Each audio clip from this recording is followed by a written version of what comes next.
population estimates are approaching 8 billion by 2020, creating the need for the 300 bushel acre. To reach that mark, producers will depend on seed genetics and high population twin row seeding. It's a land of uncharted yields, and it's possible with twin row from Great Plains.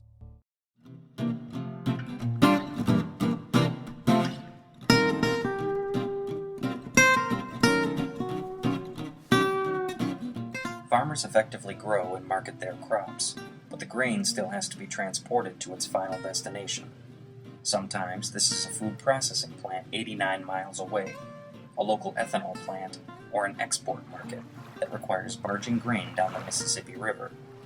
From New Orleans, this grain will then be sent across the Atlantic Ocean to Europe or through the Panama Canal to Japan or China. A recent trip on an upper Mississippi River towboat, pushing 15 barges of corn, soybeans, and wheat, opened my eyes to what's involved with marketing and transporting U.S.-produced grains around the world, with considerable talk taking place about boosting the national per-acre average yield to 300 bushels of corn and 100 bushels of soybeans just 20 years from now. This means twice as much grain from the upper Midwest will certainly have to be transported down the Mississippi. This anticipated doubling of yields is a serious concern when it comes to being able to move this extra tonnage of grains to market, whether by barge, ship, train, or truck. Right now, 60% of all U.S. exported grain moves down the Mississippi River to New Orleans.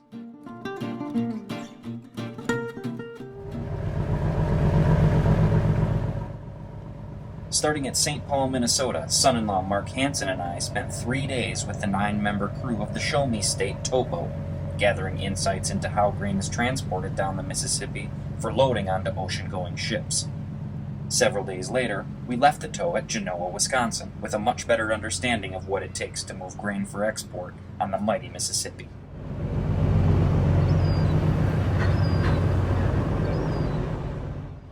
Our home for the next 3 days is the Show Me State, a twin-screw towboat built in 1979. The 42-foot wide and 140-foot long tow is powered by a pair of 3,100 horsepower GM diesel engines. Purchased in 1984 by Cargill Marine and Terminal Company, the massive towboat is operated by Marquette Transportation out of Paducah, Kentucky. It takes a 9-member crew to push our tow's $5 million of grain downriver. Pig's Eye Lake on the south side of St. Paul is the grain barge marshalling area. Starting here with a dozen barges loaded with grain, 2 days later we picked up 3 more barges of corn at La Crosse, Wisconsin.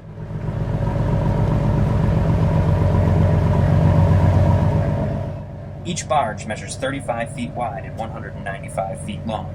3 barges chained together have a width of 105 feet for maneuvering through the 110-foot wide locks. The barges stretch 780 feet in front of the 140-foot long towboat.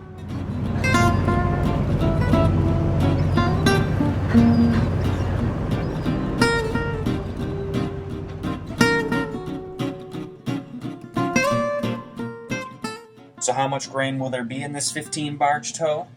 There were 8 barges of soybeans, 1 barge of wheat, and 6 barges of corn. That's 771,426 bushels of grain with a $5.4 million market value. A typical barge carries 50,000 bushels of wheat, $265,000 at $5.30 per bushel. 50,000 bushels of soybeans, $500,000 at $10 per bushel, or 53,571 bushels of corn, $192,856 at $3.60 per bushel.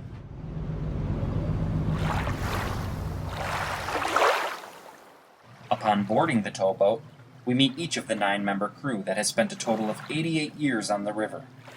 The crew included Captain Gene Ryder with 22 years of river experience, Pilot Tom Persons with 16 years experience, Engineer Eddie Spears with 9 years on the river, Cook Linda Winters, who has been feeding towboat crews for 9 years.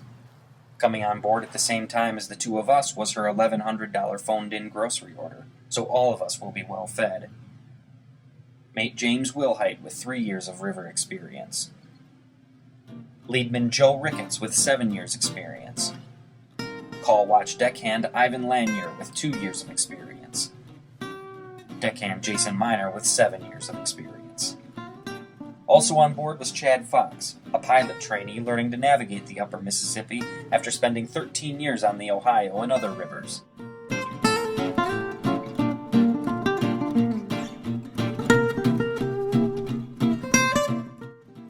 Hopefully, we'll soon be underway, but we'd already been delayed 7 hours by the U.S. Army Corps of Engineers, which regulates all movements on the river.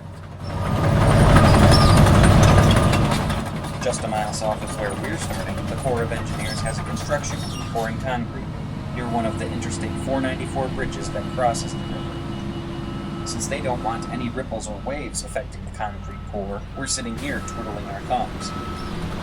And when the concrete work is finally completed and we're underway, we'll have to move very slowly until we clear the bridge construction area. Due to the river's aging lock system and other reasons, we'll quickly learn river delays such as these are a normal part of the towboat game.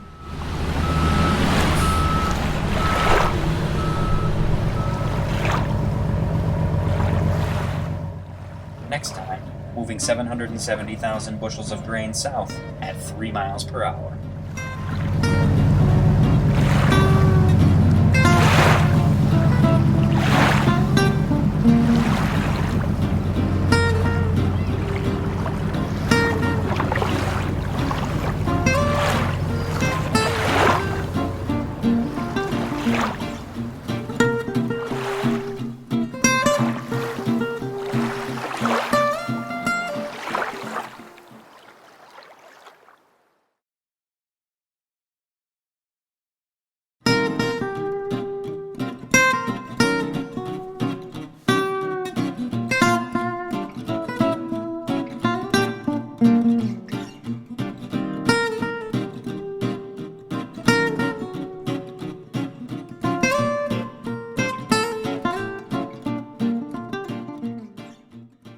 World population estimates are approaching 8 billion by 2020, creating the need for the 300 bushel acre. To reach that mark, producers will depend on seed genetics and high population twin row seeding. It's a land of uncharted yields, and it's possible with twin row from Great Plains.